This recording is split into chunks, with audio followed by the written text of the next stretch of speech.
अक्सर नशा व्यक्ति को ऐसा बना देता है कि नशे की हालत में व्यक्ति अपना आपा खो देता है और वह उस अंजाम तक पहुंच जाता है जो कभी कोई सपने में भी नहीं सोच सकता। ऐसा एक मामला इंदौर के सदर बाजार थाना क्षेत्र में सामने आया, जहां एक पिता ने अपनी नाबालिग बेटी के साथ ही छेड़छाड़ की घटना को अंजाम दिया।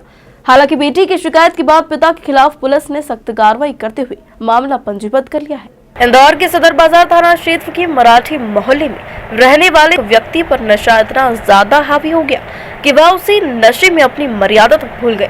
नशेड़ी ने नशे की हालत में अपनी 2 बेटियों के साथ ही गलत हरकतें करना शुरू कर दी है। हालांकि बेटियां करती भी तो क्या, कुछ साल तक तो अपने पिता की इस हैवानियत को वह सहती रही, लेकिन जब पानी सर से ऊपर जाने लगा या कहे कि बेटियों का अपने पिता पर से भरोसा उठ गया, तो दोनों बेटियों ने, जिसमें एक नाबालिग है, सीधे सदर बाजार थाने पर जाकर पिता के खिलाफ शिकायत दर्ज करवा दी।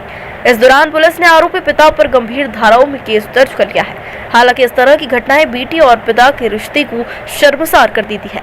जब सगा पिता ही अपनी नाबालिग बेटी के साथ में छेड़छाड़ करने लगेगा तो फिर बेटियों का संरक्षण कौन करेगा। सिर्फ छेड़छाड़ का मामला सामने आया है जिसमें पिता पर आरोप यह घटना थाना सदर बाजार क्षेत्र की है, जिसमें कि मराठी मोहल्ला में रहने वाला एक सचिन नामक व्यक्ति अपने 2 पुत्रियां, जो उसकी जिसमें एक नाबालिग पुत्री भी है, वो उनके साथ शराब के नशे में छेड़खानी लगातार करता आ रहा था, जिससे दोनों ही बहनें परेशान थीं।